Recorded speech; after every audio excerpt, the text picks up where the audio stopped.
Hi, my name is Evelyn, and this is my escape story from North Korea.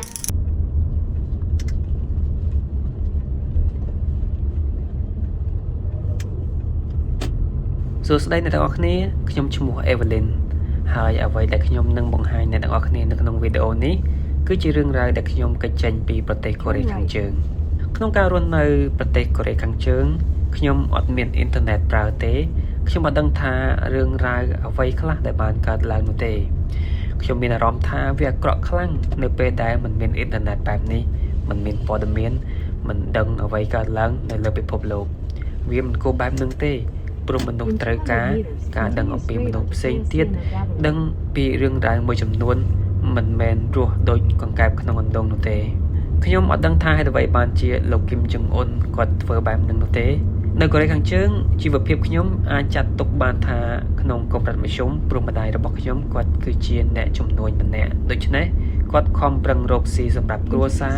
និងជួយផ្គត់ផ្គង់ខ្ញុំជាច្រើនខ្ញុំគេចចេញពីប្រទេសកូរ៉េខាងជើងកាលពីឆ្នាំ2014ដែលវិធីដែលខ្ញុំគេចចេញនោះគឺខ្ញុំធ្វើដំណើរឆ្ពោះទៅកាន់ប្រទេសចិនតែពេលនោះទឹកនៅតាមដងស្ទឹងគឺត្រូវបានកកដោយសារតែរដូវត្រជាក់ដូច្នេះខ្ញុំដើរនៅលើទឹកកកដែលកកនោះតាមខ្ញុំដឹងក្នុងការគេចចេញនោះប្រសិនបើត្រូវបានគេតាមទាន់នោះនឹងត្រូវចាប់គុកហើយពេលខ្លះទាហានគឺបាញ់ចោលតែម្ដងតែសម្រាប់ខ្ញុំវិញខ្ញុំអត់ខ្លាចគេតាមទាន់ទេព្រោះម្ដាយរបស់ខ្ញុំបានសូកលុយឲ្យទាហានដែលមានសមត្ថកិច្ចតាមព្រំដែនអស់ហើយដូចជាក្នុងចំនួនបើមិន2គឺ$300អាមេរិកអីហ្នឹងឯងព្រោះម្ដាយរបស់ខ្ញុំគឺគាត់ស្គាល់ទាហាននៅទីនោះហើយម្ដាយរបស់ខ្ញុំក៏ហក់គាត់ថានឹងត្រឡប់មកវិញតែការពិតគឺទៅលើតែម្ដងនៅក្នុងដំណើរកិច្ចចេញនោះដោយទៅប្រទេសចិនម្ដាយរបស់ខ្ញុំគាត់ចេះចិនស្ទាត់ជំនាញហើយគាត់បានស្វែងរកកន្លែងស្នាក់នៅប្រទេសចិនហើយដូច្នេះខ្ញុំគេងនិងហូបនៅទីនោះបន្ទាប់ពីទៅដល់ប្រទេសចិនហើយខ្ញុំក៏បានធ្វើដំណើរបន្តទៀតដល់ព្រំដែនប្រទេសឡាវខ្ញុំអាចចេញនិងឆ្លងកាត់ព្រំដែនបានដោយអត់មានប៉ាសពតទេហើយការធ្វើបែបនេះដោយសារតែម្ដាយរបស់ខ្ញុំគាត់បានចាយលុយទៅលើភ្នាក់ងារកណ្ដាលអស់ហើយខ្ញុំកិច្ចនោះគឺធ្វើដំណើរនៅពេលយប់ដើរយ៉ាងឆ្ងាយដើរនៅក្នុងព្រៃឡើងភ្នំចុះភ្នំជាដើមហើយខ្ញុំខ្លាចដែរតែអត់ដឹងធ្វើយ៉ាងម៉េចនោះទេមានតែតាមនឹងសិនទៅនៅពេលដែលទៅដល់ប្រទេសឡាវខ្ញុំគេងនៅសន្តាគារនៅប្រទេសឡាវមួយថ្ងៃហើយព្រឹកឡើងខ្ញុំក៏បន្តដំណើរទៅកាន់ប្រទេសថៃតាមរយៈទូកតូចមួយដោយក្នុងទូកមួយគឺដាក់មនុស្សបានចំនួន5នាក់នៅពេលដែលខ្ញុំទៅដល់ប្រទេសថៃហើយខ្ញុំក៏បានធ្វើអន្តោប្រវេសន៍ទៅកាន់ប្រទេសកូរ៉េខាងត្បូងហើយបន្តទៀតនោះខ្ញុំទៅ Los Angeles, Chicago, Denver, Colorado